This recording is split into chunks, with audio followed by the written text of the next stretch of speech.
Et bienvenue à ce premier séminaire de l'année scolaire 2023-2024 côté IDS. Et donc, pour lancer la série de l'année, là, c'est Célina Slimi qui va nous présenter un papier qui a été tout récemment accepté dans la revue non, Agricultural and Human Values. Je vais y arriver. Une revue très chouette, assez interdisciplinaire dans nos domaines. Et donc, Célina va vous présenter ce papier-là sur le format dont vous avez l'habitude maintenant, un temps de présentation d'une bonne demi-heure, on va dire, et puis jusqu'à 3h15 pour échanger des questions, des remarques, des commentaires. On enregistre la partie présentation de Célina et on arrête avant la partie échange entre nous. Et donc, une rapide introduction de ce papier-là, qui est donc un des chapitres, enfin une valorisation d'un des chapitres de la thèse de Célina, qu'elle a soutenu il y a un peu plus d'un an maintenant. J'ai eu la chance de co-encadrer avec Marianne Cerf et avec Magali Pro. C'était une thèse sur les échanges entre pairs, entre agriculteurs, et la façon dont ces échanges soutiennent les transitions agronomiques. Dans ce cadre-là, Célina, elle a regardé plusieurs groupes d'agriculteurs qui se rencontraient ou d'autres qui échangeaient en ligne. Donc, le papier dont elle va vous parler, c'est plutôt sur cette partie des échanges en ligne. Et l'idée, mais ça aussi, Célina va vous l'expliquer, c'était de vraiment considérer les agriculteurs qui s'engagent dans des transitions agroécologiques comme des personnes qui sont en train de déployer des processus d'enquête. Et vous allez voir, ça fait plein d'échos à à ce que nous, on peut travailler, enfin, avec le terme de conception, vous allez voir que voilà, c'est une façon de poser un peu différemment les termes des processus dans lesquels sont engagés des agriculteurs qui essayent d'aller vers des pratiques plus agroécologiques. Céline, je te laisse la parole. Oui, merci pour l'invitation. Lorraine, tu m'as déjà fait un bout de mon introduction. Juste pour précision, c'est pas Human Values, le papier, peut-être pour le prochain.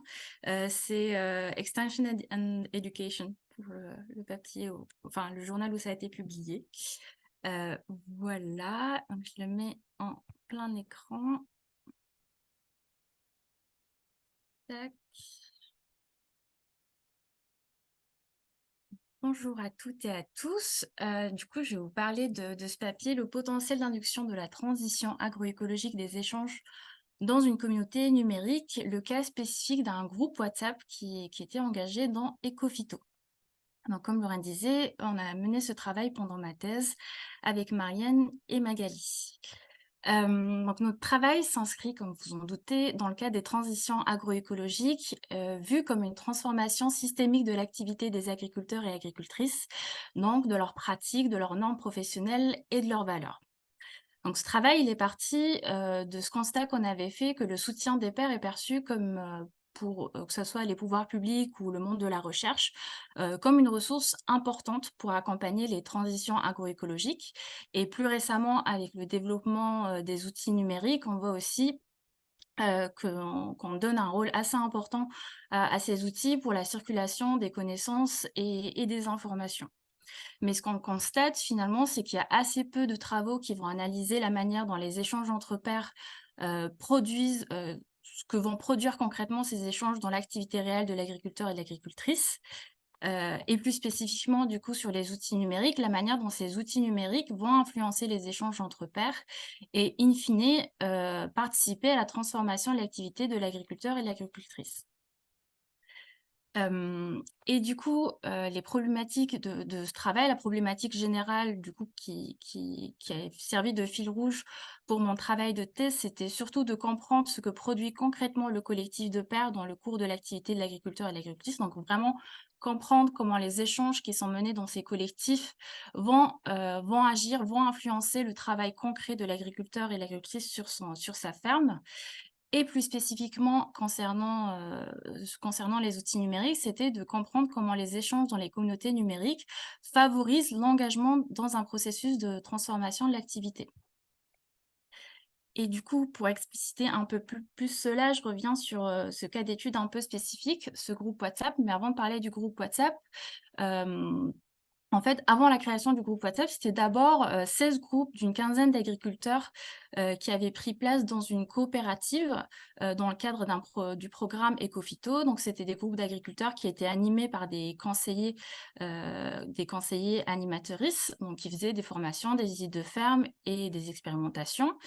Et à la fin 2018, un de ces, conseillers animatrices de groupe a décidé de créer un groupe WhatsApp pour son collectif des filles, qui finalement s'est transformé en groupe WhatsApp qui a regroupé, tous les groupes, les 16 groupes d'agriculteurs et d'agricultrices, mais aussi les conseillers animateuristes qui étaient engagés dans Ecophyto, des conseillers de la coopérative qui n'étaient pas engagés dans Ecophyto et toutes les expertes, qui du coup intervenaient dans la formation de ces agriculteurs.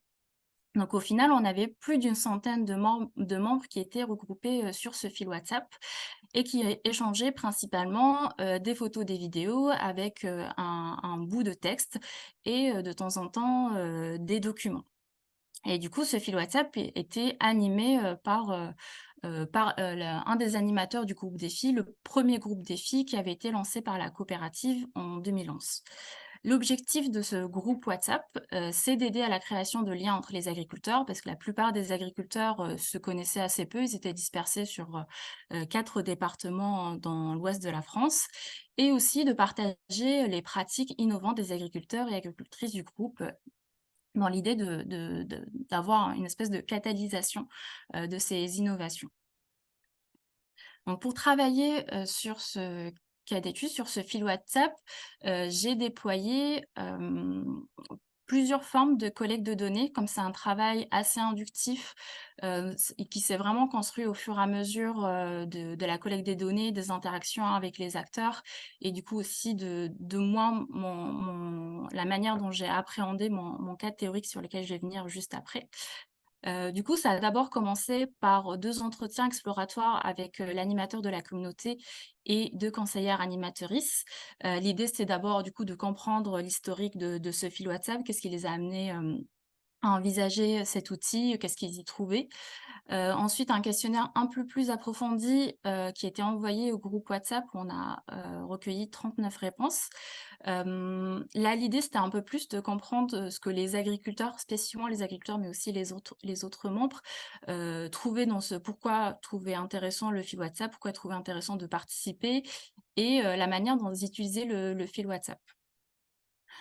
Suite du coup à ce questionnaire, on a pu recueillir des contacts pour, du coup faire des entretiens, semi-directifs avec, 8 de ces agriculteurs et agricultrices. L'idée de ces entretiens, c'était d'abord d'avoir, une vision du processus de transition dans lequel étaient engagés ces agriculteurs ou n'étaient pas engagés, donc avoir un peu un état de leur cheminement. D'avoir aussi, de comprendre qu'est-ce qui se passait au moment de ces entretiens. Donc j'ai fait des entretiens à partir du mois d'avril 2020, de savoir un peu ce qui se passait dans leur campagne agricole, quelles étaient les problématiques auxquelles, ils faisaient face et ce qui était intéressant aussi avec ces entretiens, c'est qu'on a fait de l'autoconfrontation, aux messages WhatsApp. Donc l'idée, c'était, de regarder ensemble, de déployer ensemble le fil WhatsApp et au fur et à mesure des messages, c'était de discuter qu'est-ce qu'ils trouvaient intéressant, marquant, surprenant ou pas du tout et de voir comment ça venait résonner avec, le cours de leur travail actuel. Donc c'était aussi pour ça que c'était intéressant de savoir qu'est-ce qui se passait dans leur campagne. Ça me permettait aussi de venir les interroger directement, sur leur activité actuelle et comment le fil WhatsApp, entrait ou non en résonance avec cette activité.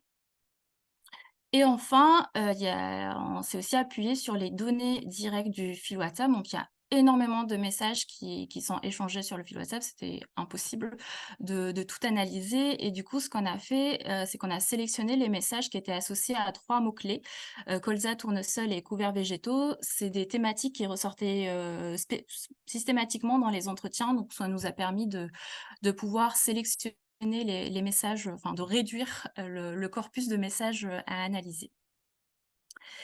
Hem, Avant de passer, au cadre d'analyse, je voulais revenir du coup sur ce que disait Lorraine tout à l'heure, le cadre, théorique de ce travail.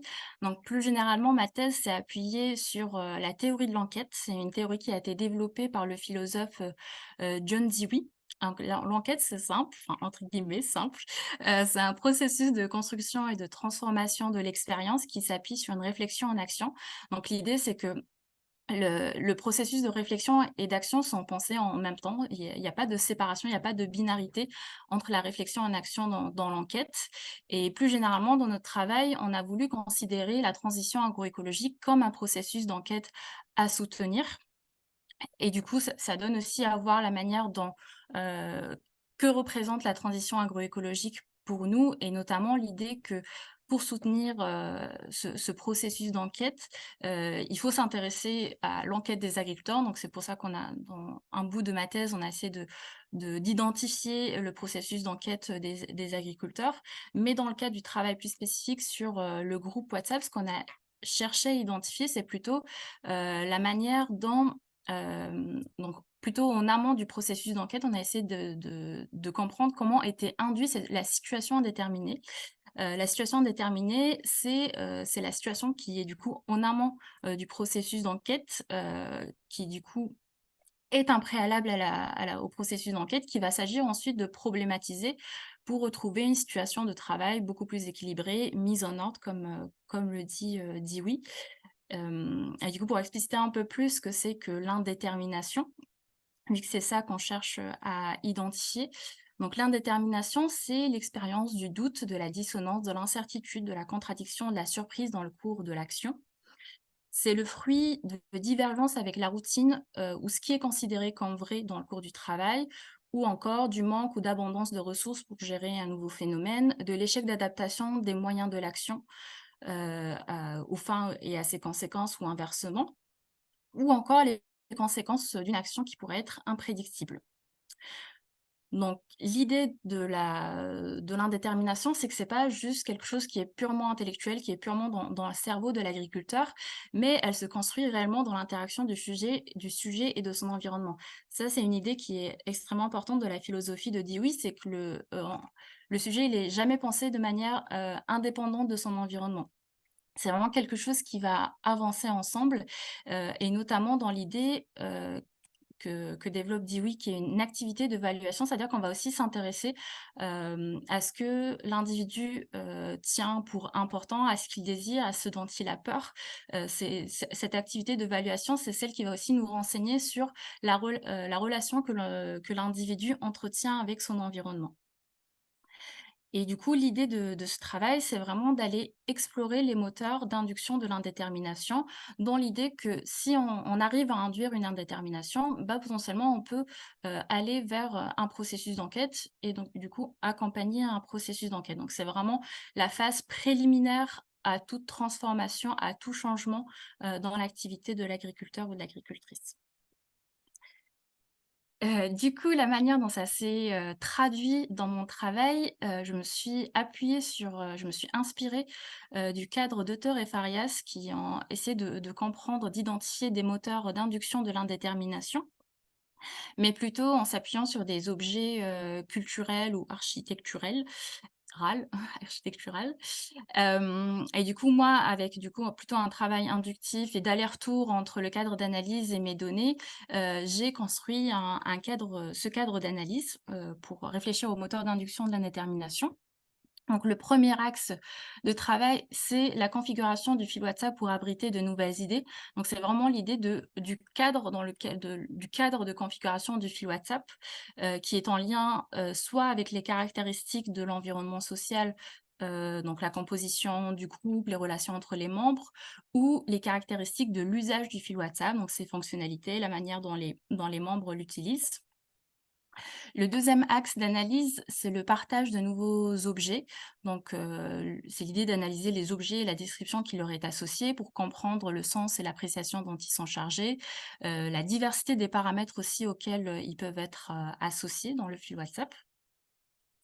Et enfin, troisième axe d'analyse, c'est, en fait, de stimuler une nouvelle valuation de la profession agricole. Donc valuation, c'est l'idée d'apprécier, d'évaluer aussi, la profession agricole. Donc là, on s'intéresse à la valuation spécifique de la transition agroécologique.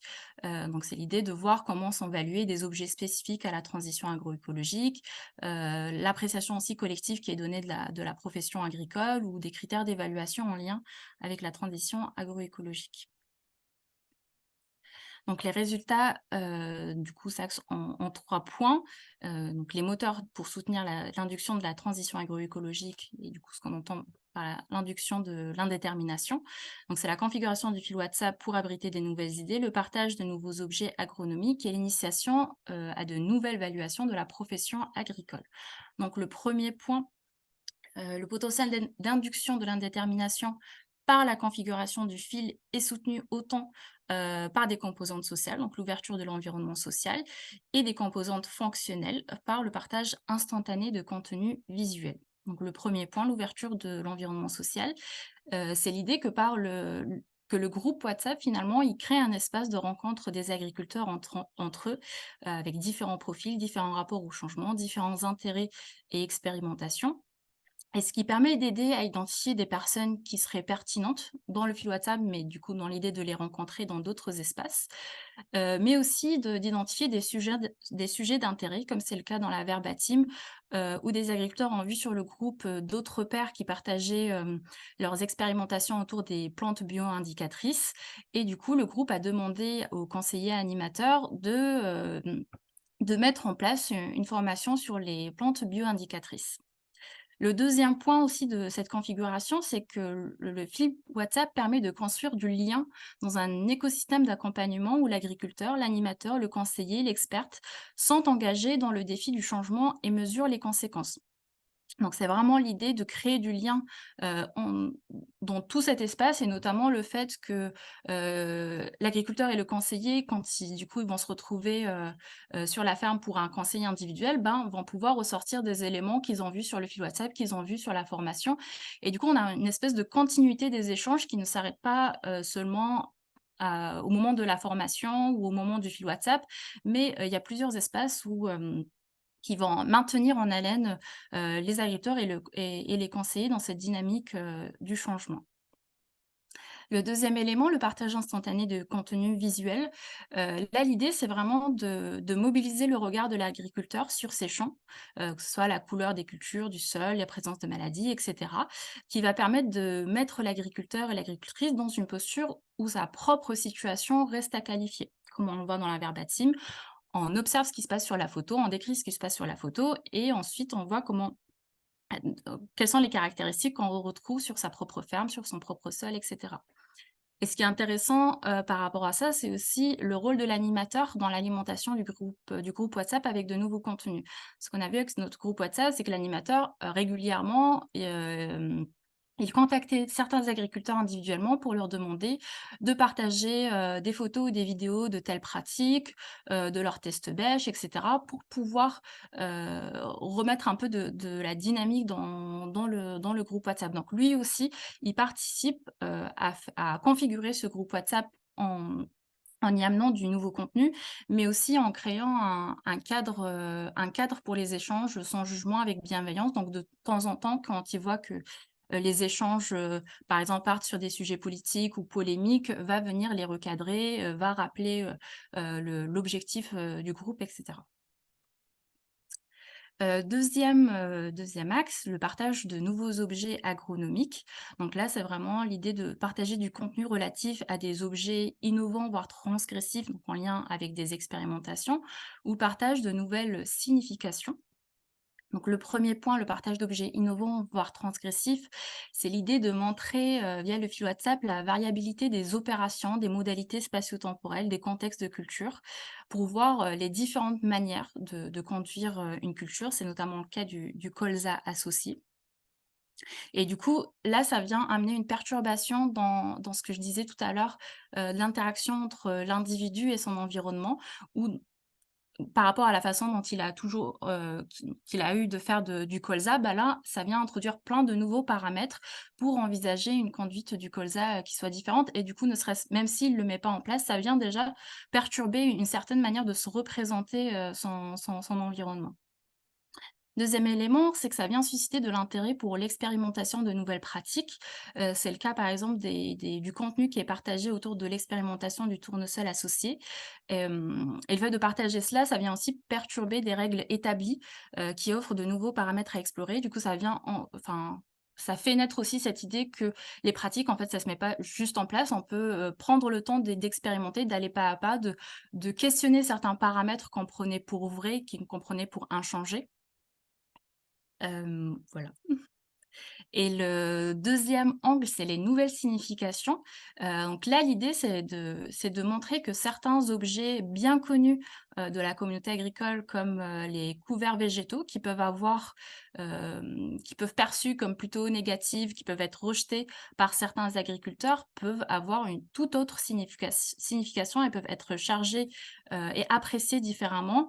Et du coup, on l'a vu avec les couverts végétaux où pour certains agriculteurs, c'était vraiment associé à une obligation réglementaire très contraignante et finalement, à travers le fil WhatsApp, on voit plutôt, que les couverts végétaux sont un super outil agronomique, que ça soit contre l'érosion, pour favoriser la biodiversité et en fait, ça vient charger, les couverts végétaux d'une toute autre signification que celle qui était donnée auparavant par les agriculteurs. Et on le voit aussi à travers une diversité de manières, de mettre en place ces couverts végétaux, que ce soit les types d'espèces implantées, la conduite, du semis, la fertilisation, la succession culturelle et cetera. Le dernier élément de résultat, initiation de nouvelles valuations de la profession agricole. Hem, Ce qui est intéressant, c'est que même si, l'incitation à reconfigurer, à repenser l'évaluation de la transition agroécologique n'est pas forcément un objectif formel, de cette communauté, de ce fil WhatsApp, mais on voit qu'à travers le discours notamment de l'animateur, ça participe, du coup à venir questionner, à interroger, la valuation de la profession agricole et du coup, avoir un espace où on questionne finalement qu'est-ce que c'est qu'être un bon agriculteur aujourd'hui?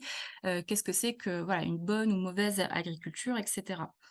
Et ça se fait notamment au travers d'un récit qui est proposé, par l'animateur. Enfin, c'est pas forcément formel, mais l'idée, c'est de proposer un récit qui met en jeu un ensemble d'interprétations et de justifications alternatives, du travail agricole, qui va permettre de promouvoir de nouvelles valeurs et règles du travail, sans pour autant, et ça c'est vraiment important, d'interdire, l'expression de valeurs et règles pratiquées actuellement par les agriculteurs. C'est vraiment l'idée de tenir ensemble, de ce débat de valeurs et ça passe notamment par, l'animateur qui va introduire dans son discours des éléments sur la convergence entre amélioration des performances économiques et transition agroécologique, l'importance de la formation et de l'expérimentation, l'amélioration de la structure des sols comme un axe de travail central. Donc là aussi, il va venir un peu déplacer la focale d'éco-phyto autour de la réduction des phytos, des IFT, et cetera, pour plus se recentrer sur la structure des sols, les tests bêches, comment on analyse, la structure des sols, et cetera. Et aussi, des éléments autour de la diversité des systèmes et stratégies agricoles, agriculture de conservation, agriculture biologique, polyculture élevage. Là aussi, ça vient, renforcer un peu ce discours, qui veut que en fait, la seule façon de faire cette transition, c'est la conversion vers l'agriculture biologique. Donc il vient rappeler qu'il y a différentes façons de faire et que c'est à chacun, de trouver, le système qui convient à sa ferme. Et du coup, ça permet aussi de recentrer le débat sur des aspects, plus factuels, du travail agricole. Du coup, pour résumer un peu, tous les éléments qu'on a cités, les différents moteurs de l'induction de l'indétermination, donc on a vu d'abord la configuration du groupe qui participe à augmenter la fréquence de communication d'éléments potentiellement dissonants pour l'agriculteur et l'agricultrice, ce qui va pousser, à se situer, à qualifier et à interroger sa situation. Et il y a aussi l'idée, de la composition hétérogène du fil qui va aider à maintenir une forme de réassurance pour garder la dissonance dans une zone soutenable pour amorcer le processus d'enquête. Donc c'est vraiment ça un des enjeux de l'indétermination, c'est que ça ne devienne pas, trop critique, trop dur. Bah, parce que le changement, ça fait peur et que c'est difficile de se lancer dans l'inconnu et dans des phases de travail avec beaucoup d'incertitudes sur l'impact que ça va avoir sur sa ferme. Et du coup, il y a vraiment un enjeu à essayer de maintenir cela dans une zone soutenable pour pouvoir amorcer ce processus d'enquête. Le deuxième moteur, c'est l'exposition à la variabilité des modalités spatio-temporelles, des opérations, des objets de travail en jeu dans la conduite d'une culture, leur suivi progressif et surtout leur signification, les significations dont ils sont chargés. Donc cela peut être potentiellement propice à induire une déstabilisation, un questionnement, de l'étonnement et peut-être construire un autre désirable de son activité. Et enfin, la proposition d'un récit pour aider les agriculteurs à envisager une autre cohérence de leur métier, qui favorise une valuation qui permet d'envisager de nouvelles pratiques, normes et critères d'action qui soient compatibles avec la transition agroécologique. Donc, pour terminer, quelques éléments de discussion, d'abord sur le rôle de l'animateur. Donc, dans ce cas d'étude, on voit vraiment que l'animateur joue un rôle de pilote de la communauté en organisant certaines conditions pour entretenir une dynamique d'entraînement du groupe d'agriculteurs et d'agricultrices vers une vision du changement plus appréciée, mais aussi en essayant d'entretenir une tension soutenable entre la diversité des pratiques et interprétations possibles et le travail actuel de l'agricultrice. Donc il y a vraiment un enjeu pour l'animateur d'aider les agriculteurs à tenir dans la durée, qu'en fait les choses qu'ils peuvent voir en formation, en fait ça s'arrête pas au niveau de la formation, mais que du coup il y a vraiment un enjeu de les maintenir en haleine grâce au fil WhatsApp et grâce à l'écosystème d'accompagnement qui est mis en place par ailleurs. Et enfin, il y a cette idée qui me semble aussi importante de voir finalement, le fait de stimuler le partage de pratiques innovantes, plus, pour, aussi induire de l'indétermination dans les situations de travail de l'agriculteur et de l'agricultrice et plus uniquement dans une logique d'adoption de solutions. C'est vraiment l'idée que finalement, le fait que les agriculteurs voient passer ces pratiques, potentiellement innovantes, on n'attend pas forcément d'eux, qu'ils les mettent en place directement sur leur ferme, mais que ça vient, heu, perturber le statu quo de leur travail, venir les questionner, venir les perturber, les surprendre et typiquement du coup introduire, une rupture dans l'interaction qu'ils ont avec leur environnement. Donc c'est vraiment toute l'idée de stimuler les agriculteurs, mais sans les étouffer. La deuxième idée aussi que j'ai développée, via ce travail, c'est l'idée de communauté de valuation. Donc c'est de voir ces communautés d'échange entre pairs, qu'on appelle souvent plutôt des communautés d'échange de pratiques et cetera. Mais de les voir aussi comme des communautés de valuation où ce sont des espaces qui peuvent interroger les valeurs et les connaissances relevant de l'agriculture conventionnelle pour collectivement, s'engager dans la définition de nouvelles normes de travail satisfaisants et plus cohérents avec l'agroécologie. Et ici aussi, l'animateur peut développer des savoir-faire pour être attentif aux valeurs qui sont débattues et utiliser les objets partagés pour visibiliser les valeurs à performer et le sens à négocier. Donc on l'a vu beaucoup avec le fil WhatsApp que ça passait par le visuel, par des photos, par des vidéos qui peuvent être un beau médium pour tenir ce débat de valeurs. Mais on peut aussi imaginer d'autres objets comme l'a fait Hazard et elle dans leur dernier papier autour d'un outil de diagnostic de la durabilité des fermes. On peut aussi l'imaginer au travers de prototypes de systèmes de culture, etc. Mais voilà, on peut aller un peu plus loin que l'échange de pratiques et voir qu'est-ce qui peut sortir aussi d'intéressant, d'interroger les valeurs, les normes de travail, des agriculteurs. Voilà, merci pour votre attention. J'espère que j'ai pas été trop rapide.